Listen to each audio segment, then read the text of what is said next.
आप लोग देख रहे हैं कि मुझे बोलने नहीं दिया जा रहा है, वो हिंदू धर्म की खूबसूरती नहीं है। किस हिंदू धर्म के गुरु ने मर्यादा पुरुषोत्तम भगवान के राम के आदर्श में कहाँ लिखा है काटना? मर्यादा पुरुषोत्तम भगवान राम के आदर्श में कहाँ लिखा है काटना? मर्यादा पुरुषोत्तम भगवान राम के आदर्श में कहाँ लिखा है बांटना? कौन सी किताब में लिखा है बांटना? मुझे बता दीजिए। ये तो एकता यात्रा है। मर्यादा पुरुषोत्तम भगवान राम के किताब में कहाँ पहलना लिखा है? ऐसे लोग ना हिंदू के हैं ना हिंदुस्तान के हैं, कोई देश के नहीं हो सकते जो अपने धर्म के राम मंदिर गए, धर्म की राम मंदिर गए, आपके नेताजी राम मंदिर गए, आपके नेताजी अगर आप होते रहे थे, अभी इनके नेताजी राम मंदिर गए, हिंदुओं के होते राम मंदिर जाते, अरे भैया राम नाम जप कर रहे हो, बताइए। अब मैं दूसरा राम नाम जप कर रहे हो क्या गए? अब मैं एक और बात लेना चाह रही हूँ। उन्होंने एक और बात कही, अयोध्या के डिस्कशन बार बार आ जाता है। कल देखिए, कल तो रिजल्ट आने वाला है महाराष्ट्र का, यूपी उपचुनाव का, झारखंड का। एक टेस्ट यहाँ और चल रहा है बाबा बागेश्वर की यात्रा का। एक मिनट सुनिए, एक और बात जो उन्होंने बोली है, सर तन से जुदा करने वाले दंगा फैलाते हैं। ये यात्रा दंगे से ऊपर उठने वाली है, यानी कि यात्रा के जरिए दंगा नहीं, ये यात्रा एकता वाली है। ये वो कह रहे हैं कि सर तन से जुदा वाली बात दंगा फैलाने वाली है। पहले उसके खिलाफ बोलने का ढाढ़स दिखाइए। अब ये बताइए प्रोफेसर, आप भाई सर तन से जुदा के खिलाफ आप लोग नहीं बोलते। बिल्कुल, आप इतने सीनियर जर्नलिस्ट हैं, पेलने से एकता कैसे बढ़ती है आप मुझे बता दीजिए। बाबा बागेश्वर आचार्य जी ने बताया कैसे एकता बढ़ती है, पेलने से एकता कैसे बढ़ती है। ठीक है, आचार्य राज मिश्रा जी कैसे एकता बढ़ती है? वो कह रहे हैं भाषा ही अमर्यादा। कैसे एकता? सुनिए सठ सन विनय कुटिल सन प्रीति, सुंदरकांड का श्लोक है, बता रहा हूं। बताइए पेल के। सठ सन विनय। अच्छा, अब इस बात बताइए ना, सहज पेल के बताइए। हो गया। आप अगर पत्थर मारोगे तो पत्थर खाने की हैसियत रखो, पत्थर खाने के लिए तैयार रहो। अगर मारोगे तो खाना पड़ेगा, इस बात को ध्यान रखिएगा। आप ये सोचो कि मैं पत्थर फेंक कर मारूं और फिर सोचो कि मेरे ऊपर फूल बरसाए जाएंगे। पत्थर मारोगे और फूल बरसाएंगे हम, कभी पत्थर मारोगे हम फूल बरसाएंगे। अगर पत्थर मारोगे तो पत्थर मारेंगे, फूल मारोगे तो फूल मारेंगे। अगर जो करोगे वो मिलेगा, तो जो कर रहे हो उसके लिए अपने आप को तैयार रखिए, ठीक है। आज सुन लीजिए, बुरहान बानी के जब वहां पर उसमें जाते हैं उस पर कोई आपको धर्म बताई आ जाती है, वो लोग आपको बड़े सज्जन नजर आते हैं। भारत हम शर्मिंदा है, तेरे कातिल जिंदा है, उस पर आपको बड़ा सुंदर नजर आता है। अगर उन्होंने कह दिया कि अगर दंगा फैलाओगे तो आपके ऊपर उसी प्रकार की कार्रवाई होगी, तो बागेश्वर धाम बुरे लग रहे हैं। सनातन धर्म को जोड़ने की अगर काम करे, भारत को जोड़ने की काम करे, अच्छा ठीक है, एक मिनट आप लोग ये राम भक्त की बात कर रहे हो, इस प्रकार सनातन धर्म की बात करोगे। इस तरह की भाषा। एक मिनट रुकिए, मैं एक बार मुमताज जी के पास जा रही हूँ। मुमताज जी जरा बताइए। अच्छा सुनिए, मुमताज जी के पास जाऊं तो गन्ने को बेलने के बाद ही बनाई जाती है। प्रोफेसर यादव एक मिनट, इस देश के अंदर से एक सेकंड। प्रोफेसर यादव, मैं फिर आपसे कह रही हूँ, अगर आपको जिसको भी दूसरे के समय में बोलना है वो इस डिबेट को छोड़ सकता है प्लीज। मैं इस तरह से डिबेट नहीं चाहती हूँ आगे बढ़े। हम जब एक पूरे विषय पर बात कर रहे हैं तो जरा प्लीज मर्यादा में रहकर बात करें और दूसरे को बोलने दें। इस तरह से डिबेट आगे नहीं बढ़ेगी। मैं एक बार मुमताज जी आपके पास आ रही हूँ। 6 लोगों को मैंने सुना, मैंने किसी के बीच में नहीं बोला। हाँ, नहीं बोलते मैं आपसे सहमत हूँ, आप नहीं बोले थे, ये बात सही है। और इसीलिए मैं कह रही हूँ कि जब वो बोल रहे हैं तो आप लोग मत बोलिए प्लीज। अब मैं मुमताज जी आपसे पूछ रही हूँ, जरा बताइए। उन्होंने कहा है कि जो दंगा फैलाने वाले हैं उनके खिलाफ भी एक संदेश है। वो कह रहे हैं क्योंकि सरतन से जुदा दंगे की एक सोच है। आप मानते हैं ये सोच है दंगे वाली?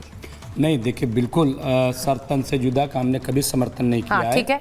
और अगर ये सोच थी तो हम जैसे लोगों को साथ लेते और हम इसकी मुखालफत करते, हम इसका विरोध करते। लेकिन ये कि अलग थलग जिस तरह से और हिंदू जोड़ो यात्रा, तो इस तरह से फिर मुस्लिम कोई जोड़ो यात्रा निकालेगा, मैडम मैंने कहा, फिर कोई जो है सिख जोड़ो यात्रा निकालेगा, ये कोई मतलब नहीं। भारत जोड़ो यात्रा ठीक है, आप और कोई नाम दे देते, ठीक है, कि मानव जोड़ो यात्रा इस टाइप से, लेकिन हिंदू और हमें कह रहे हैं उसमें भी हमें ऐतराज नहीं। सुनिए, हमें भी उस पर भी ऐतराज नहीं है।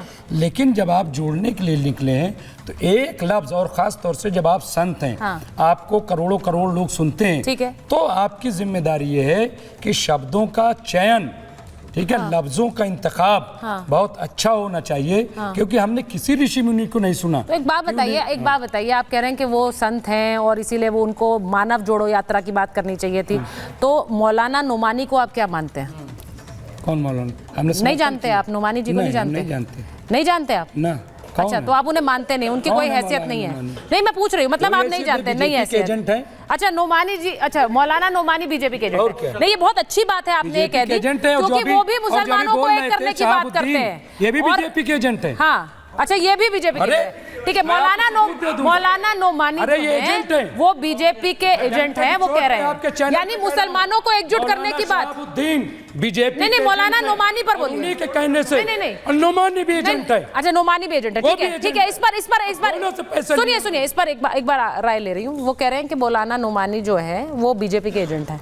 अब नोमानी जी ने जिस तरह से कहा था कि सारे मुसलमान एक उठ जाएं और वोट करें, वो वाली अपील भी एक आई थी, तो उन्हें भी ये कहना चाहिए था कि सब लोग एक हो जाएं। वो भी सिर्फ मुसलमानों की बात करते हैं। अब अगर ये संत हैं और ये हिंदुओं की बात करते हैं तो गलत है क्या? देखिए, कोई भी व्यक्ति धर्म के आधार पर वोट मांगता है तो वो हमारे संविधान में यहाँ की चुनाव आयोग की भी जो आदर्श आचार संहिता है उसके हिसाब से भी नहीं है। ठीक है, तो इस पर तो एक्शन होना चाहिए ना। नहीं तो उस पर तो एक्शन होना चाहिए। हाँ। और दूसरी बात है कि ऐसी कोई भी बात, अच्छा, और एक मिनट, दूसरी कोई ये है कि हम यहाँ आपस में फरियानी की बात क्यों करते हैं? तुम ऐसा करोगे तो हम ऐसा करेंगे। संविधान कानून देश में कुछ है कि नहीं है? कहाँ पर क्या ये कानून सिर्फ हमारे लिए ही है? संविधान को नहीं मानते, कानून सिर्फ हमारे लिए। प्रोफेसर साहब यात्रा कर रहे हैं, कानून हमारे लिए है, हम कानून का पालन करते अब आप बोलने नहीं दे रहे हैं, आप बोलने बोल रहे हैं, यात्रा कर रहे हैं, तो अपनी सदाचार को, हिंदुत्व की अच्छाइयों को, सनातन की अच्छाइयों को ला करके जोड़िए, लोग जुड़ेंगे। सनातन की अच्छाइयों को जोड़िए। प्रेम कुमार जी जो कह रहे हैं उसी से तीसरा पॉइंट जुड़ा हुआ है जो धीरेन्द्र शास्त्री ने कहा है, मैं उस पर आना चाहती हूँ। उन्होंने जो बात बोली और इस पर राज मिश्रा जी और आचार्य विक्रमादित्य, आप लोगों की टिप्पणी बहुत जरूरी है। उन्होंने कहा जात पात की करो विदाई, हम सब हिंदू भाई भाई। वो ये कह रहे हैं जात पात की करो विदाई। अब अगर जब वो ये कहते हैं, वो ये भी कहते हैं कि आप जिन लोगों को आपने जात पात में बांटा हुआ है उन्हें भी मंदिरों में आप घुसने की इजाजत दीजिए, जिनको आप लोगों ने रोक रखा है। अब ये सीधी बात ये है, वो टिप्पणी कर रहे हैं इस बात पर। अभी दलितों को लेकर एक चर्चा हुई, मैं चाहूंगी आचार्य राज मिश्रा जरा इस पर बोलिए कि क्या ये नहीं है कि जब मंदिरों में दर्शनों के लिए बात होती है, जब मंदिरों में पद नियुक्ति की बात होती है, तो वहां पर जात पात देखा जाता? बताइए सुचारिता जी, आपको ऐसा लगता है? हाँ, मंदिरों में नियुक्ति पर कहीं भी जात पात नहीं देखा जाता, होता नहीं है ये। मंदिरों के अंदर नियुक्ति पर योग्यता देखी जाती है। जात पात यहाँ आई पुरानी सरकारों ने किया। हाँ। और मैं क्लियर एक बात सुचारिता जी बता रहा हूँ, ध्यान से सुनिएगा, ये हमको बांटने की एक साजिश थी सरकारों की। आपको एक बात, आज अभी मुमताज आलम रिजवी साहब चिल्ला